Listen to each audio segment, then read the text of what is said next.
यदि बहुपद x square plus x plus 1 के शून्यक अल्फ़ा और बीटा हैं, तब अल्फ़ा प्लस बीटा और 1 upon alpha plus 1 upon beta का मान ज्ञात करना है। दो वैल्यू निकालनी है, alpha plus beta 1 upon alpha plus 1 upon beta. कैसे निकालेंगे, इसके लिए मैंने एक फार्मूला बताया था आपको। मैंने अल्फ़ा प्लस बीटा की वैल्यू कितनी है, अल्फ़ा प्लस बीटा यानी शून्यंकों का योगफल क्या हो जाता है, माइनस यक्स का गुणांक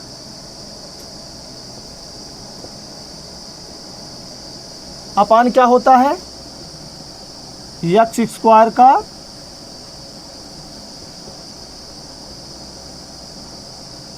यहाँ से माइनस यक्स का गुणांक अगर देखेंगे बेटा तो ये एक 1 है, प्लस माइनस का गुणा क्या हो जाएगा -1।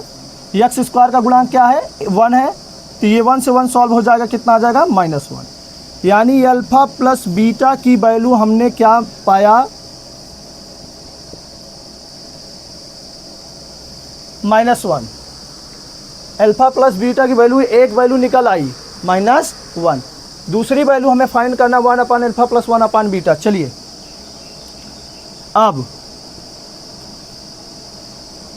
1 upon alpha plus 1 upon beta,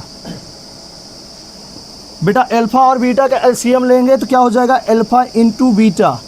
ठीक है, अल्फ़ा से अल्फ़ा कट जाएगा तो बीटा बन जा बीटा हो जाएगा ना, अब बीटा से बीटा कट जाएगा तो अल्फ़ा हो जाएगा। क्रम अगर सीधा कर लें तो ये हो गया अल्फ़ा प्लस बीटा और ये हो गया अल्फ़ा इंटू बीटा। ठीक है, इसकी वैल्यू रख के इधर थोड़ा सॉल्व कर लेते हैं। अल्फ़ा प्लस बीटा कितना निकला है -1, तो यहाँ रख देंगे -1। अल्फ़ा इंटू बीटा हमको चाहिए अल्फ़ा इंटू बीटा, तो अल्फ़ा इंटू बीटा चाहिए, तो यहाँ से हम अल्फ़ा इंटू बीटा को निकाल लेते हैं कि कितना आएगा। तो अल्फ़ा इंटू बीटा बराबर होता है अचर पद, अल्फ़ा इंटू बीटा बराबर क्या होता है, अचर पद यक्स स्क्वायर का गुणांक। क्या होता है, यक्स स्क्वायर का गुणांक। तो यहाँ से देखो अचर पद क्या है बेटा, जिसमें कोई भी क्या ना हो, आपका चर ना हो, वेरिएबल ना हो, केवल कांस्टेंट हो, ये है 1। तो यहाँ से 1 हो गया, यक्स स्क्वायर का गुणांक कितना हो गया 1 हो गया, 1 से 1 कट गया तो कितना आ गया alpha into beta, alpha into beta यहाँ से मिल गया 1। कितना मिल गया 1, तो यहाँ उसकी वैल्यू रख देंगे उठा के, ये देखो alpha plus beta alpha into beta, उसकी वैल्यू रख देंगे 1। तो जब 1 से 1 को कट करेंगे कितना आ जाएगा -1। यानी यहाँ से हमने इसकी वैल्यू कितना निकाला, तो यहाँ लिखेंगे 1 upon alpha plus 1 upon beta equal to -1। ठीक, पहला एक बार शुरू से देख लेते हैं, समझा देते हैं आपको। सबसे पहले अल्फ़ा प्लस बीटा निकालने के लिए हमें माइनस यक्स का गुणांक एक्स स्क्वायर का गुणांक लगाना पड़ेगा। उसका फार्मूला लगाते ही माइनस यक्स का गुणांक कितना है, यहाँ से +1 में है, लेकिन यहाँ माइनस लगने के कारण प्लस माइनस क्या हो जाएगा, माइनस हो जाएगा।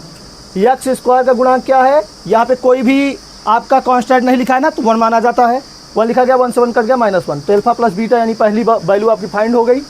दूसरी वैल्यू निकालने के लिए 1 upon alpha plus 1 upon beta, यानी हमको अल्फ़ा इंटू बीटा की वैल्यू निकालनी होगी। तो जब यहाँ अल्फ़ा इंटू बीटा आया तो वहाँ पे उसकी वैल्यू जो है निकाली गई है, alpha into beta. Alpha into beta बराबर होता है अचर पद एक्स स्क्वायर का गुणांक। अचर पद क्या था यहाँ से 1, और यहाँ पे एक्स स्क्वायर का गुणांक क्या था 1। ठीक है, 1 से 1 कट गया, 1 आ गया, वही वैल्यू उठाकर यहाँ पे राइट कर देनी है। अल्फ़ा प्लस बीटा यहाँ -1 रखा गया, अल्फ़ा इंटू बीटा अपान क्या रखा गया यहाँ से 1, 1 से 1 कट गया, क्या आ गया आपका -1। ये हो गया 1 upon alpha plus 1 upon beta की वैल्यू -1।